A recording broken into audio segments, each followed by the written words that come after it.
സമൂഹത്തിന്റെ ഇഷ്ടത്തിനനുസരിച്ച് പ്രവർത്തിച്ചു കഴിഞ്ഞാൽ നമ്മുടെ ഇഷ്ടത്തിന് ആര് ജീവിക്കും? നിങ്ങളുടെ ചെലവിനല്ല ഞങ്ങൾ ജീവിക്കുന്നത്. അത്രയാണ്. കാരണം അവര് എഡ്യൂക്കേറ്റഡ് ആണ്, അവർക്ക് സ്വന്തമായി ജോലിയുണ്ട്, സ്വന്തമായി അഭിപ്രായം പറയാനുള്ള സ്വാതന്ത്ര്യം ഉണ്ടെന്നുള്ള കൃത്യമായ ധാരണയുടെ പുറത്ത് തന്നെയാണ് അവരത് പറഞ്ഞിട്ടുള്ളത്.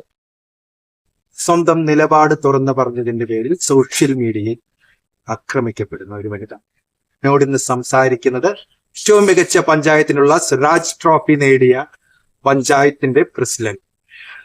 Hearty welcome Aswathy. എന്റെ ഏറ്റവും അഭിമാനകരമായ ഒരു നിമിഷമാണ് താങ്കളോട് ഇന്ന് സംസാരിക്കുന്നത്. നമ്മള് ഒരു കമ്മീഷണർ എന്നൊരു സിനിമ കണ്ടിട്ടുണ്ട്, സുരേഷ് ഗോപിയുടെ വളരെ പോലീസ് വേഷത്തിൽ ചെയ്തു. അതിൽ സുരേഷ് ഗോപി രവി വള്ളത്തോളിൽ നടന്ന രക്ഷാമ എന്നുള്ള കഥാപാത്രത്തെ പറയുന്നത് തിരക്കുകളൊക്കെ മാറി രാത്രി കുറച്ചു സമയമെങ്കിലും താങ്കൾക്ക് ഭാര്യയെ കിട്ടുകയാണെങ്കിൽ ആണെന്ന വാക്കിന്റെ അർത്ഥം പറഞ്ഞു കൊടുക്കും.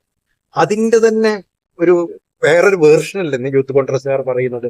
ഭാര്യയെ നിലയ്ക്ക് നിർത്തുകയാണ് ഭർത്താവിന് അറിയാം. അത് ശബരിനാഥൻ ഇൻഡയറക്റ്റ് ആയിട്ട് പറയുന്നു. ഇപ്പൊ യുവജന സംഘടനകളൊക്കെ ഇത്തരം പരാമർശങ്ങളിലൂടെ എന്ത് സന്ദേശമാണ് കൊടുക്കുന്നത് എന്നുള്ളതൊന്ന് ചിന്തിക്കുന്നത് നല്ലതായിരിക്കും. കാരണം അവർ ഭാര്യയാണ് അല്ലെങ്കിൽ ഭർത്താവ് എന്നതിലുപരി അവരൊരു വ്യക്തിയാണ് എന്നൊരു കാഴ്ചപ്പാടാണ്. ഒരു വ്യക്തിക്ക് ആ വ്യക്തിക്ക് സ്വന്തമായ ഒരു അഭിപ്രായം ഉണ്ടാവും, അഭിപ്രായം പങ്കുവെക്കാനായിട്ടുള്ള ജനാധിപത്യ രാജ്യമാണത്, സ്വന്തം നിലപാടുണ്ടാവും. അതെല്ലാം പറയാനായിട്ട് ആരുടെയെങ്കിലും സമ്മതം വേണം അല്ലെങ്കിൽ ആരുടെയെങ്കിലും അനുവാദം വേണം എന്നുള്ളൊരു കാഴ്ചപ്പാടിലൂടെ പോകുന്നത് വലിയൊരു അപരിഷ്കൃത സമൂഹത്തിലേക്ക് കൊണ്ടുപോകുന്നു എന്ന് തന്നെ നമുക്ക് പറയാൻ പറ്റും. പാദസേവ ചെയ്യുക അല്ലെങ്കിൽ പതയ്ക്കുക, സോപ്പിട്ട് പതയ്ക്കുക എന്നൊക്കെയുള്ള ഒരു സീനിയർ നേതാവായ മുരളീധരൻ തന്നെ പറയുന്നു. അത് ശരിക്കും ഒരു പുരുഷ മേധാവിത്വത്തിന്റെ ഒരു സ്വരമായിട്ട് തന്നെ നമ്മൾ കാണേണ്ടി വരും. കാരണം സ്ത്രീകളെ സംബന്ധിച്ച് സ്ത്രീകൾക്ക് ശരിക്കും ഒരു സമത്വം നേടിയെടുത്തത് എന്നു തൊട്ടാണ്.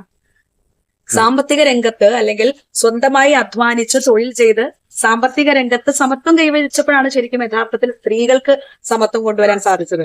പക്ഷെ ഇപ്പോഴും ഒരു സ്റ്റേറ്റിന്റെ സർവീസറായിട്ട് അല്ലെങ്കിൽ ഒരു സ്റ്റേറ്റ് ഗവൺമെന്റിന്റെ ഒരു ഉദ്യോഗസ്ഥയായിട്ട് പ്രവർത്തിക്കുമ്പോൾ പോലും ഒരു ശബരിനാഥ് അല്ലെങ്കിൽ ഒരു രാഷ്ട്രീയ പ്രവർത്തകന്റെ ഒരു ഭാര്യയായിട്ട് കാണുന്നതിലുള്ള അല്ലെങ്കിൽ ആ ഭാര്യയായിട്ട് മാത്രം കാണുന്നതിലുള്ള ഒരു പ്രശ്നമാണ് അതിനകത്ത്.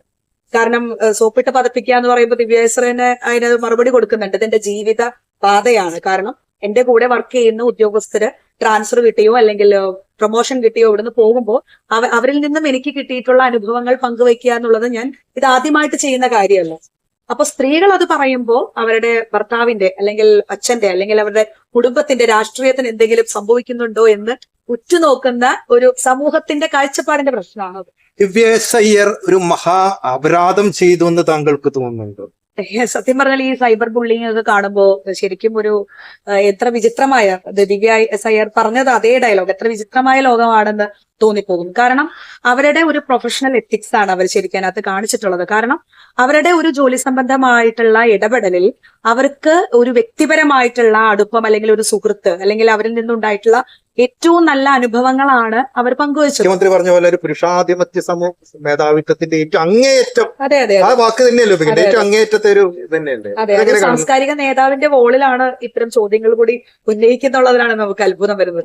ഇപ്പൊ ചിലരെങ്കിലും ചോദിക്കുന്നുണ്ട്, ദിവ്യ എസ് അയ്യർ ഇപ്പം രാകേഷ് അല്ല അവിടെ വേറെ ആര് വന്നാലും UDF വന്നാലും ഇങ്ങനെ തന്നെ പറയൂ, അല്ലെങ്കിൽ അവർക്ക് തോന്നിയത് അവർക്ക് മെരിറ്റ് ആണെന്ന് തോന്നി പറയും.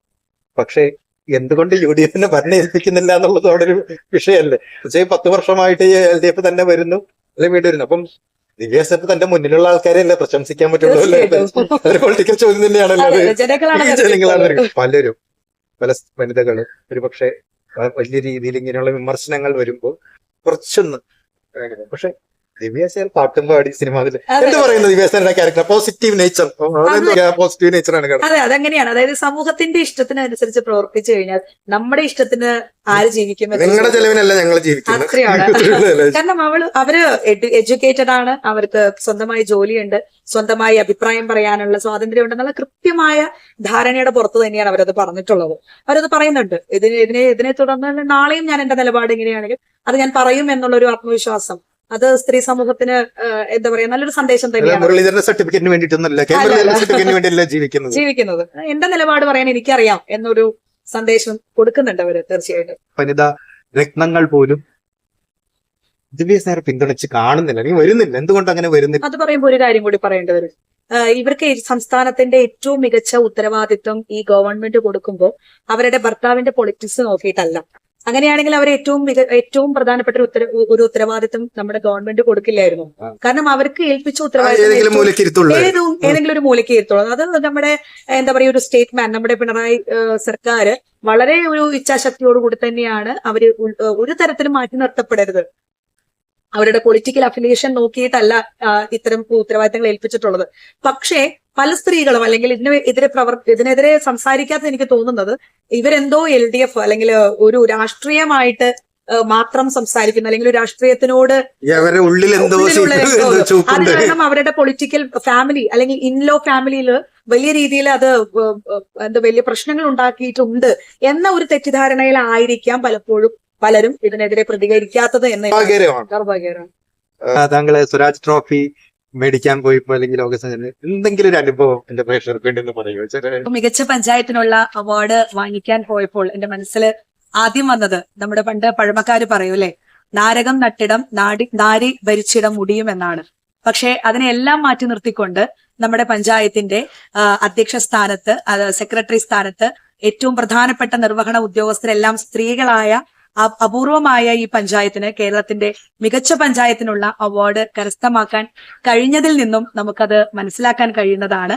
നമ്മുടെ ഏത് ലക്ഷ്യത്തിലേക്കും ഉയർന്നു പറക്കുവാനായി, ആ ലക്ഷ്യം നേടിയെടുക്കാനായി ലിംഗം ഒരു ഭേദമേ അല്ല, അല്ലെങ്കിൽ ലിംഗഭേദമില്ലാതെ എല്ലാവർക്കും നേടിയെടുക്കാൻ കഴിയുന്നത് തന്നെയാണ് ഓരോ നേട്ടങ്ങളും. വലിയ രീതിയിലുള്ള അഭിനന്ദനങ്ങളും അംഗീകാരങ്ങളും ഒക്കെ ഞങ്ങൾക്ക് ഇതിന്റെ ഭാഗമായിട്ട് കിട്ടിയിട്ടുണ്ട്. ഇത് നേടിയെടുക്കാനായിട്ട് നല്ല രീതിയിലുള്ള ഒരു എഫേർട്ടും ഇതിന്റെ ഭാഗമായിട്ട് എടുക്കേണ്ടതായിട്ട് വന്നിട്ടുണ്ട്. അശ്വതി വിബി സ്വയം നിർവചിക്കുന്നത്, താങ്കൾ എന്ന് ഡിഫൈൻ ചെയ്യുന്നത് വിബിയുടെ പങ്കാളി എന്ന നിലയിൽ മാത്രമാണ്? നല്ലൊരു ചോദ്യമാണ്. ബിബിയുടെ പങ്കാളി എന്ന രീതിയിലല്ല ഞാൻ നിർവചിക്കുന്നത്. കാരണം ഏറ്റവും വലിയ ഒരു ഉത്തരവാദിത്തമാണ് ഇപ്പൊ ഏറ്റെടുത്തിരിക്കുന്നത്. ഒരു നാടിന്റെ സമഗ്ര വികസനത്തിനും എല്ലാവരിലേക്കും വികസനം എത്തിക്കുക എന്ന ഒരു വലിയ ഉത്തരവാദിത്വം എന്നെ കൊണ്ടാകുന്ന രീതിയിൽ അത് നല്ല രീതിയിൽ പൂർത്തീകരിക്കാൻ സാധിച്ചു എന്ന ഒരു വലിയ ആത്മവിശ്വാസത്തോട് കൂടിയിട്ട് തന്നെയാണ് നിൽക്കുന്നത്. അത് ഈ നാടിന്റെ അധ്യക്ഷ അല്ലെങ്കിൽ ഗ്രാമത്തലവൻ അല്ലെങ്കിൽ ആ ഒരു പ്രസിഡന്റ് എന്ന ഒരു സ്ഥാനത്തില് അഭിമാനത്തോടു കൂടി തന്നെയാണ് നിൽക്കുന്നത്.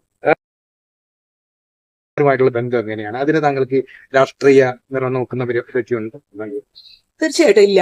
കാരണം നമുക്ക് ഓഫീസ് സംവിധാനം എന്ന് പറയുമ്പോൾ ഒരു ഭരണസമിതിയുടെ ഉത്തരവാദിത്വം ആ നാടിന്റെ സമഗ്ര വികസനത്തിന് വേണ്ടിയിട്ടുള്ള ഉചിതമായിട്ടുള്ള തീരുമാനങ്ങൾ എടുക്കുക എന്നുള്ളതാണ്. ആ തീരുമാനം ഫലപ്രദമായി നടപ്പിലാക്കുന്നതിന് വേണ്ടി ഉദ്യോഗസ്ഥ സംവിധാനം വലിയ രീതിയിൽ പ്രവർത്തിക്കുന്നുണ്ട് തീർച്ചയായിട്ടും. അപ്പൊ ഏൽപ്പിക്കുന്ന ഉത്തരവാദിത്തം ഒരു രാഷ്ട്രീയവും നോക്കാതെ ആ നാടിന്റെ വികസനത്തിന് വേണ്ടി നല്ല രീതിയിൽ പ്രവർത്തിക്കുന്ന അല്ലെങ്കിൽ നല്ല രീതിയിൽ നടപ്പിലാക്കുന്ന ഉദ്യോഗസ്ഥ സംവിധാനങ്ങളുണ്ട്. അപ്പൊ അവരുടെ രാഷ്ട്രീയം നോക്കാതെയോ അല്ലെങ്കിൽ അവരുടെ എന്താ പറയാ, ആണാണോ സ്ത്രീയാണോ പുരുഷനാണോ എന്നൊന്നും നോക്കാതെ അവരുടെ ജോലിയിൽ അവർ കൊടുക്കുന്ന എഫേർട്ടിനെ അഭിനന്ദിക്കുക എന്നുള്ളത് ഏറ്റവും പ്രധാനപ്പെട്ട കാര്യം തന്നെയാണ്.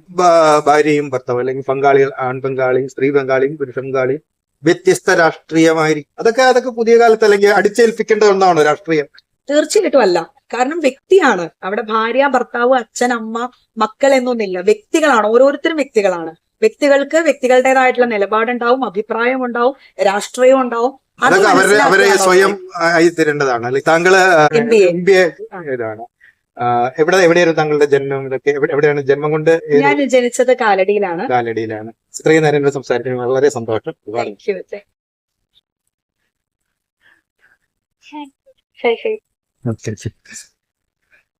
What's your ambition? What do you want to become? Pilot. Oh, that's great. So you want to become an engineer? എനിക്ക് മൂത്തത് ആൺകുട്ടിയാണ്, രണ്ടാമത്തത് പെൺകുട്ടി. ഒരാൾ 6ൽ പഠിക്കുന്നു, ഒരാൾ 4th. എന്നാലും ചോദിക്കട്ടെ, ചില ദിവസം രാത്രികളിൽ ഒരു വറുത്തമീൻ മാത്രം ഉണ്ടാകുമ്പോൾ പെൺകുട്ടിക്ക് സാമ്പാർ കൊടുത്തിട്ട് ആൺകുട്ടിക്ക് അങ്ങനെ കൊടുക്കാറുണ്ടോ? ഇവിടെ സത്യം പറഞ്ഞാൽ പെൺകുട്ടിയാണ് തീരുമാനിക്കുന്നത് ആർക്ക് കൊടുക്കണം. ശരി, പെൺകുട്ടി തീരുമാനിക്കാം. നേരത്തെ